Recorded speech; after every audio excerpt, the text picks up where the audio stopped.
रुको मनुष्य, डरने की कोई बात नहीं। यहाँ तुम्हें कोई हानि नहीं पहुंचाएगा। ये बताओ कि तुम यहाँ कैसे पहुंच गए? मैं तो अपने खेत में काम कर रहा था जी। तब मुझे कुएं में कुछ गिरने की आवाज आई। मैंने जो देखा तो मेरे सौतेले भाई सुरेश के कपड़े मुझे दिखाई दिए। उसके कपड़े देखकर बिना कुछ सोचे मैं उसे बचाने के लिए कुएं में कूद गया, लेकिन वहां तो सुरेश था ही नहीं। ये कहानी है रहस्यमयी वरदान। मोहन और सुरेश दोनों सौतेले भाई थे। दोनों के खेत थे जो अगल बगल में ही थे। मोहन खेती के साथ साथ दुकान भी चलाता था। एक दिन सुरेश की पत्नी, अरे ये क्या आप बैठे हुए हैं, जाइए कुछ काम कीजिए। अरे अभी तो खेत में काम करके आया हूँ, अब फिर क्या करूँ? आप तो आलसी के आलसी रहोगे। आपके भाई मोहन को देखिए, खेत के साथ अब दुकान भी खोल दी है। जब वो खेत में काम करता है तब उसकी पत्नी दिव्या दुकान में काम करती है, और जब घर के कामों में लग जाती है तब मोहन अपने खेत के काम पूरे करके दुकान पर काम करता है। अरे वो जितना काम करेंगे उतना ज्यादा कमाएंगे। हाँ, ये बात तो सही है। अगर उसने ज्यादा कमा लिया तो वो हमसे आगे निकल जाएंगे, और मैं किसी भी हालत में उसे अपने से आगे नहीं जाने दे सकता। मुझे कुछ करना ही होगा। मैं क्या कहती हूँ कि हम भी एक दुकान शुरू कर देते हैं, तो हमारे पहचान वाले जो भी लोग हैं वो तो हमारे ही दुकान में आएंगे ही ना। ठीक है, हम भी दुकान शुरू करते हैं। सुरेश और सुनैना हमेशा मोहन से जलते थे। सुरेश और सुनैना मिलकर दुकान शुरू कर देते हैं। एक बार मोहन और सुरेश दोनों अपने खेत में काम कर रहे थे। अचानक बारिश शुरू हो जाती है। अरे ये क्या हो गया? अभी बारिश आ गई तो पूरी फसल हाथ से चली जाएगी। अरे मोहन देखो तो बारिश आ रही है। हाँ, फसल तैयार है। अब अगर इस समय बारिश आ गई तो दिक्कत तो हो ही जाएगी। दोनों एक पेड़ के नीचे जाकर रुक जाते हैं।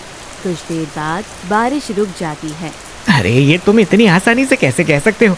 तुम्हें कोई चिंता नहीं है क्या? सुरेश, चिंता करके किसका लाभ हुआ है? हमारे भाग्य में जो लिखा है वो तो होकर ही रहेगा। यदि बारिश ने हमारी फसल खराब कर दी तो हम कर क्या सकते हैं?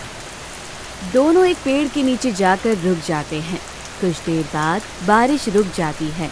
ऐसे ही एक दिन सुरेश देखता है कि मोहन कुछ ग्राहकों को उधार सामान दे रहा है। अरे मोहन, ये क्या कर रहे हो तुम? क्या हुआ? सामान बेच रहा हूँ। अरे वो तो मुझे दिख रहा है, लेकिन तुम ऐसे सबको उधार देते रहोगे तो एक दिन दुकान बंद करनी पड़ेगी। क्यों? ऐसा क्यों होगा? अरे यदि इन लोगों ने तुम्हें उधार के पैसे नहीं लौटाए तो दुकान बंद करनी पड़ेगी ना। तब की तब देखा जाएगा सुरेश। मैंने तुमसे कहा था ना कि मेरे भाग्य में जो होगा वो मुझसे कोई छीन नहीं सकता, और जो मेरे भाग्य में नहीं वो मुझे कभी नहीं मिलेगा। यदि मेरे भाग्य में दुकान से ज्यादा धन पाना नहीं होगा तो नहीं मिलेगा। उसमें इतना विचार करने की आवश्यकता क्या है? मोहन मुस्कुराकर सुरेश की बात को टाल देता है। एक दिन एक बूढ़े बाबा सुरेश की दुकान पर आते हैं। उनके कपड़े देखकर कोई भी बता सकता था कि वो बहुत ही गरीब हैं। बेटा, थोड़े चावल और दाल दे दो। चावल और दाल तो मैं दे दूं, परंतु सबसे पहले पैसे दे दीजिए। बेटा, मेरे पास पैसे तो नहीं है। क्या पैसे नहीं? फिर भी दाल चावल मांगने आ गए मुंह उठाकर? शर्म नहीं आती? क्या करूं बेटा, गरीब हूं, बूढ़ा हो गया हूं, इसलिए कुछ काम का ही नहीं हूं।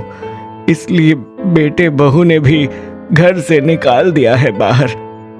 अरे तो तुम्हें घर से बाहर निकाल दिया तो मैं क्या करूं? चलो जाओ यहाँ से। पैसे नहीं है तो दाल चावल भी नहीं मिलेगा। बूढ़े बाबा मायूस होकर मोहन की दुकान पर आते हैं। आइए बाबा, क्या हुआ? आपका चेहरा इतना उतरा हुआ क्यों है? बेटा, थोड़े दाल चावल चाहिए थे, लेकिन मेरे पास तुम्हें देने के लिए पैसे नहीं है। अब पैसे नहीं है इसीलिए तुम भी मुझे धक्के मार के निकाल दो।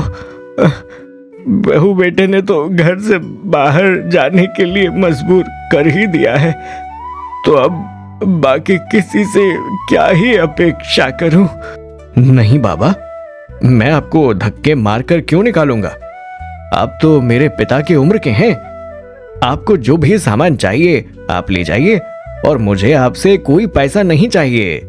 आप जब चाहें मेरी दुकान से सामान लेकर जा सकते हैं। दिव्या, बाबा को जो भी चाहिए वो सामान दे दो।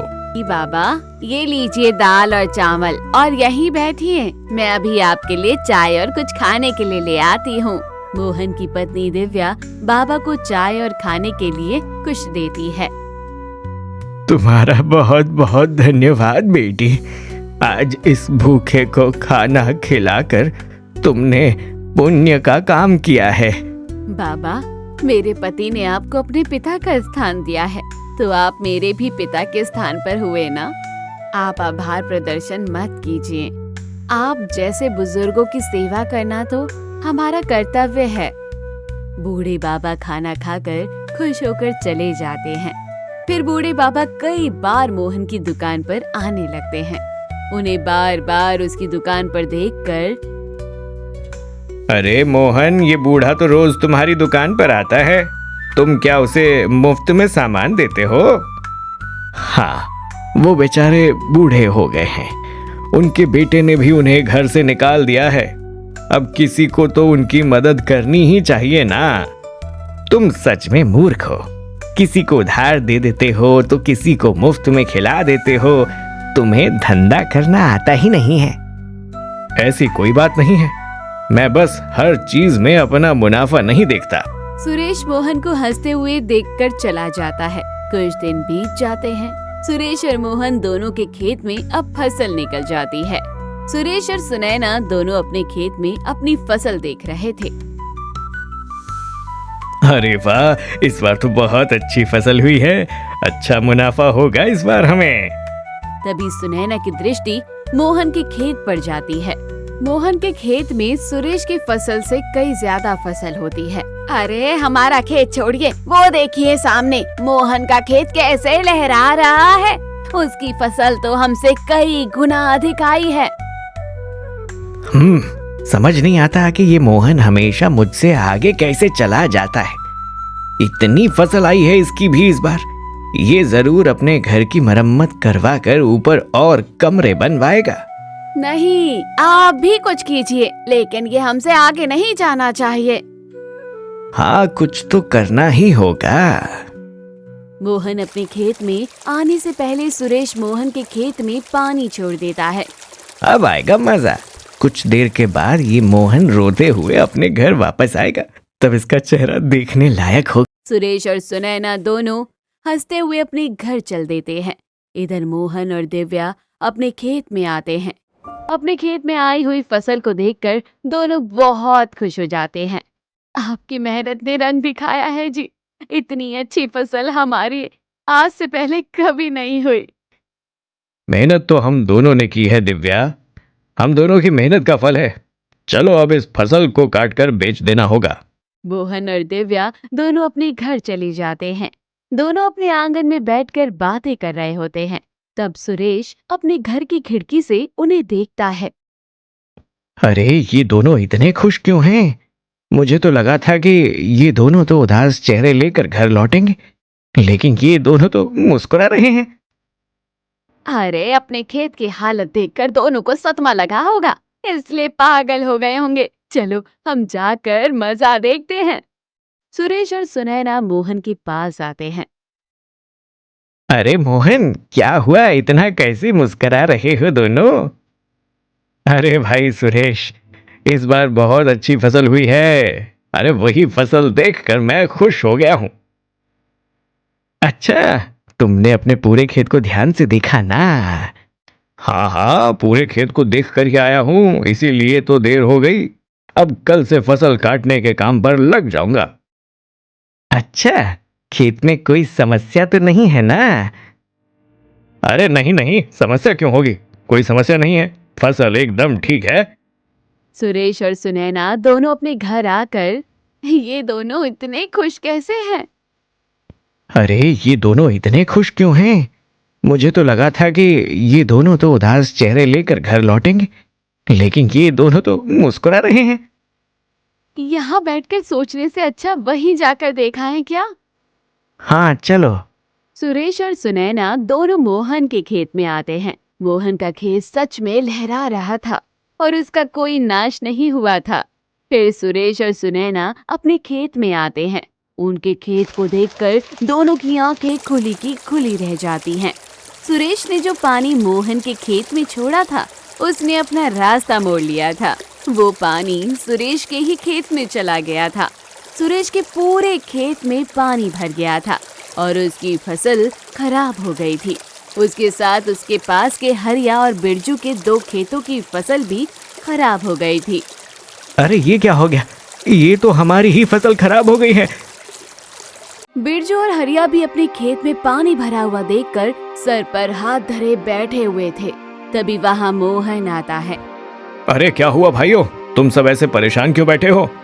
अरे भाई मोहन देखो ना, ये क्या हो गया है?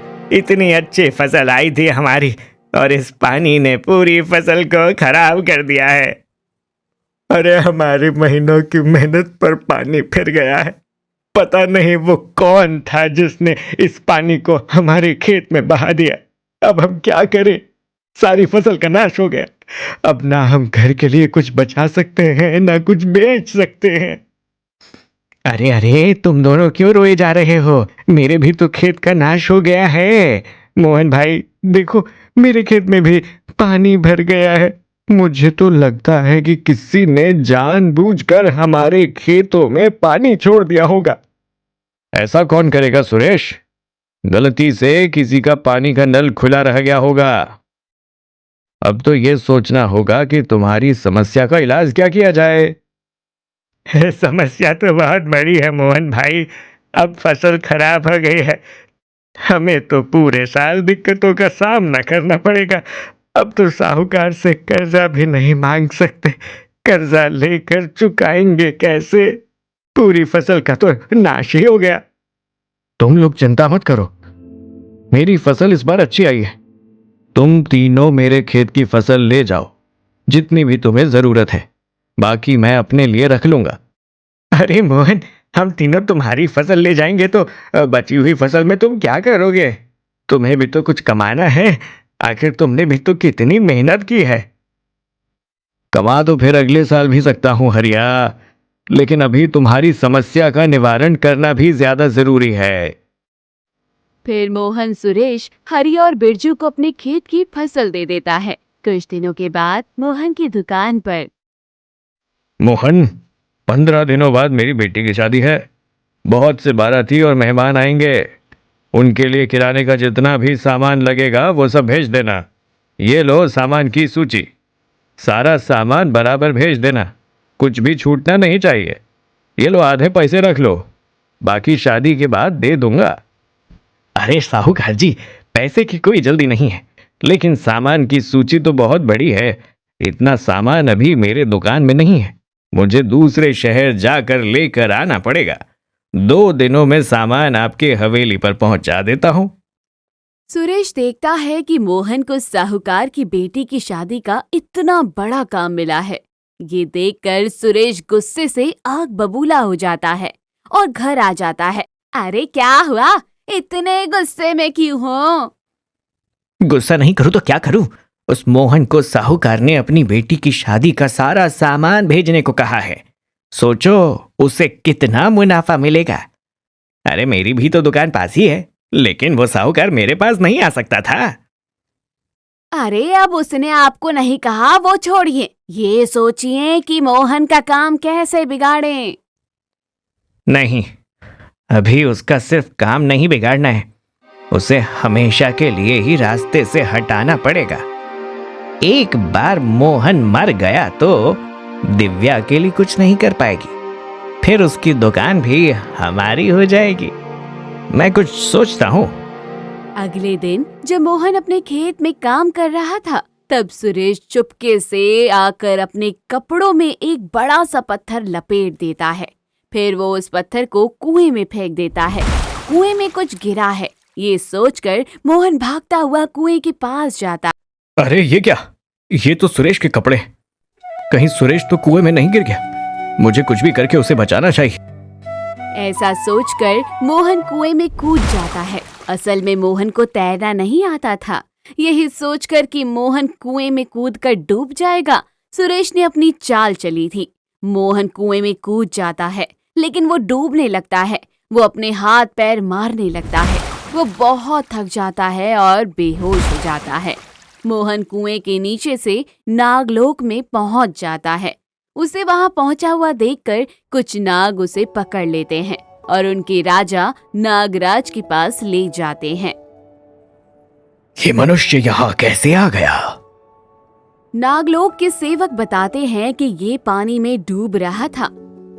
इस मनुष्य को औषधि पिलाओ, ये ठीक हो जाएगा। इस मनुष्य से मुझे कोई संकट नहीं लग रहा है।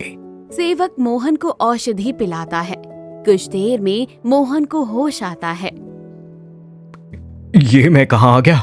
अरे बाप रे, इतना बड़ा नाग! यहाँ से भागने में ही भलाई है। रुको मनुष्य, डरने की कोई बात नहीं। यहाँ तुम्हें कोई हानि नहीं पहुंचाएगा। ये बताओ कि तुम यहाँ कैसे पहुंच गए? मैं तो अपने खेत में काम कर रहा था जी। तब मुझे कुएं में कुछ गिरने की आवाज आई। मैंने जो देखा तो मेरे सौतेले भाई सुरेश के कपड़े मुझे दिखाई दिए। उसके कपड़े देखकर बिना कुछ सोचे मैं उसे बचाने के लिए कुएं में कूद गया, लेकिन वहां तो सुरेश था ही नहीं। मुझे तैरना नहीं आता, इसलिए मैं डूबने लगा और मैं यहां पहुंच गया। अपने सौतेले भाई के लिए भी इतना स्नेह रखते हो तुम? वाह!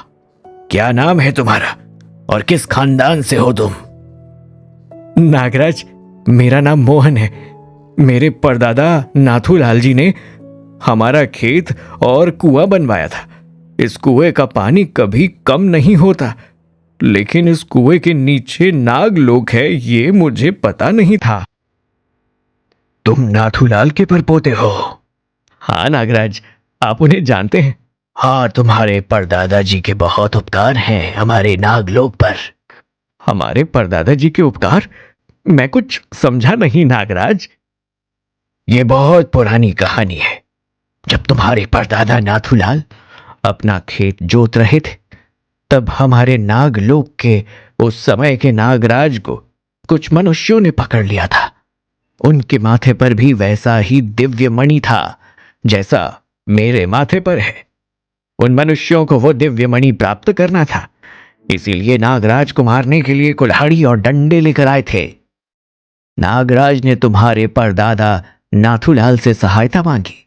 उन्होंने उन सब मनुष्यों से छुपकर जमीन में एक गहरा गड्ढा खोद दिया और उसमें नागराज को भेज दिया। नागराज की पूरी प्रजा भी वहीं आकर बस गई। फिर किसी को नागराज कहा जाता है ये पता ना चले, उसके लिए नाथूलाल ने ऊपर से ये कुआं बना दिया। इस तरह से हमारा नागलोक नाथूलाल के कारण सुरक्षित हो गया।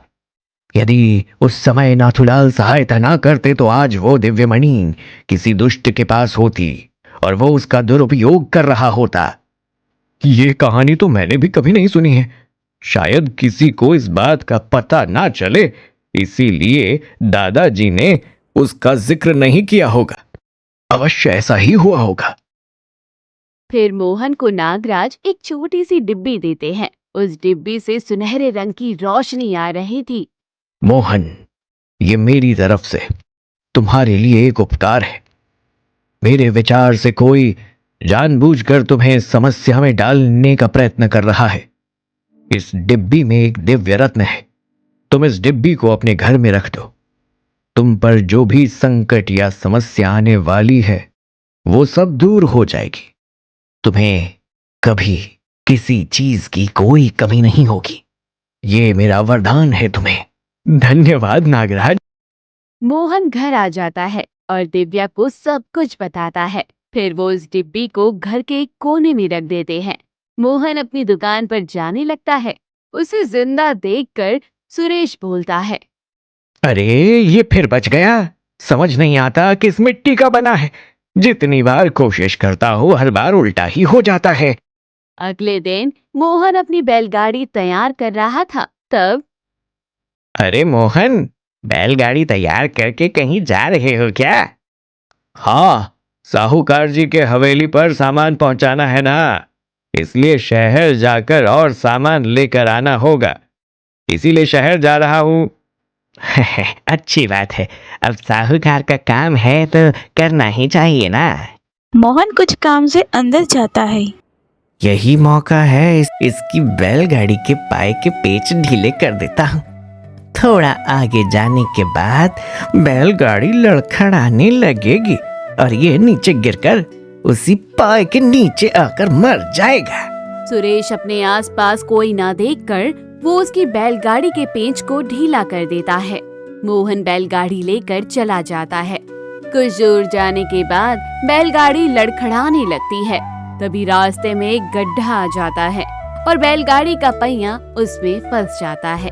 और बैलगाड़ी का पहिया उसमें जैसे ही फंसता है तो मोहन को कुछ नहीं होता।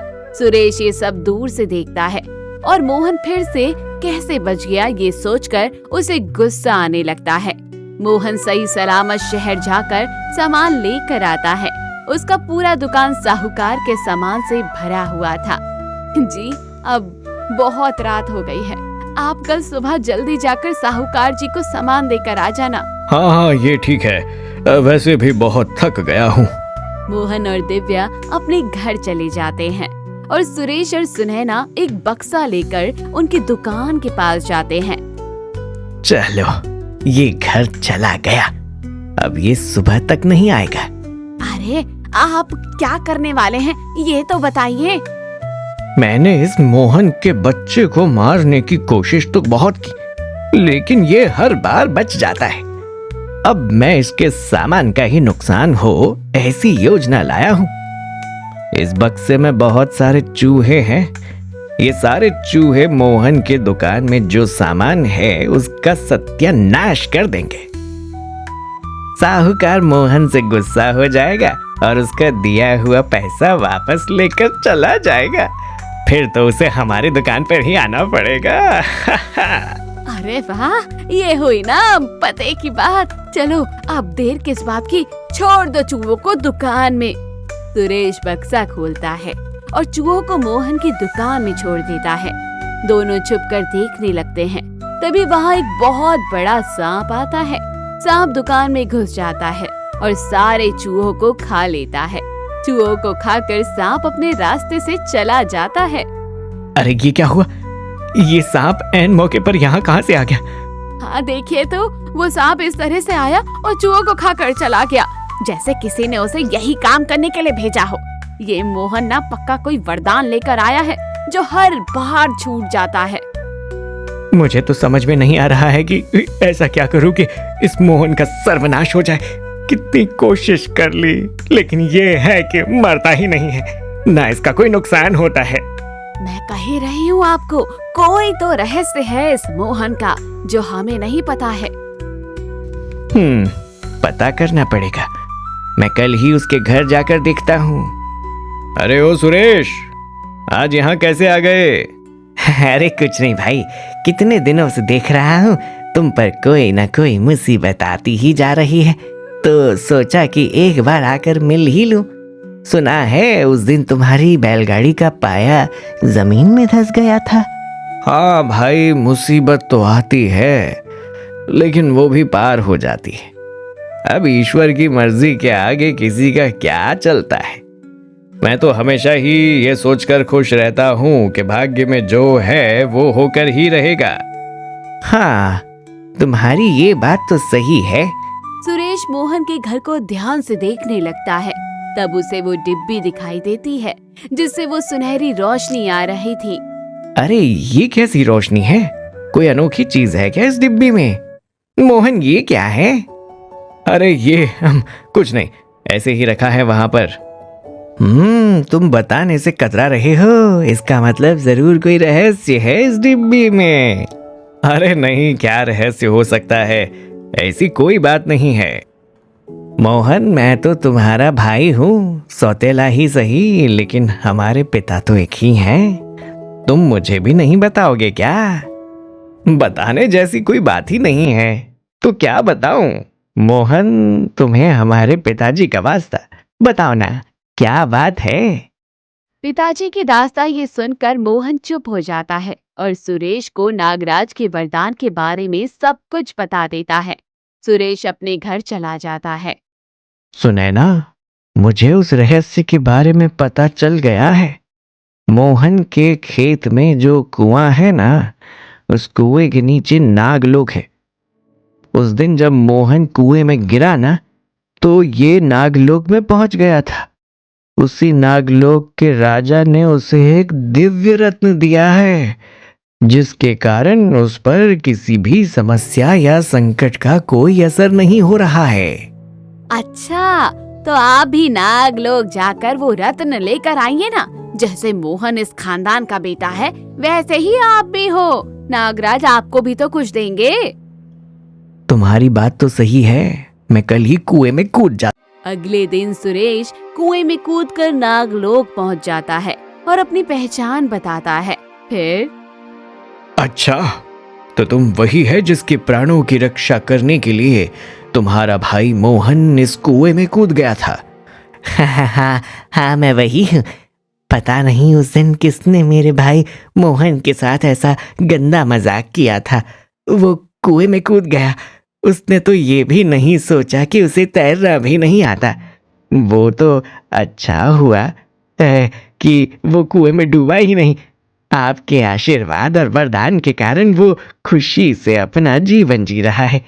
नागराज, मैं भी चाहता हूँ कि मैं भी मोहन की तरह सुख से अपना जीवन जीऊं। मुझे भी आपसे वरदान की अपेक्षा है। अवश्य, अंततः तुम भी नाथुलाल के ही परपोते हो। तुम भी वरदान के अधिकारी हो। फिर नागराज सुरेश को भी एक डिब्बी देते हैं। सुरेश बहुत खुश हो जाता है और वो डिब्बी लेकर अपने घर आ जाता है। सुनैना, ये देखो, नागराज ने मुझे भी दिव्य रत्न दिया है। अब हमें भी कोई समस्या नहीं होगी।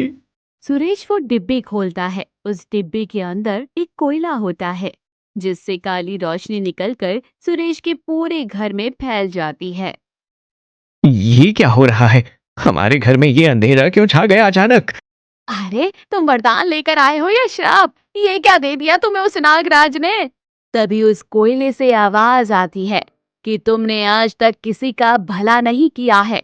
हमेशा मोहन से जलते रहे हो और उसे मारने की भी कोशिश की है तुमने। तुम्हारी इस काली करतूतों की वजह से ही तुम्हें रत्न के रूप में ये कोयला प्राप्त हुआ है। अब जब तक अपने बर्ताव में तुम बदलाव नहीं लाते, तब तक ये अंधेरा ऐसा ही रहेगा।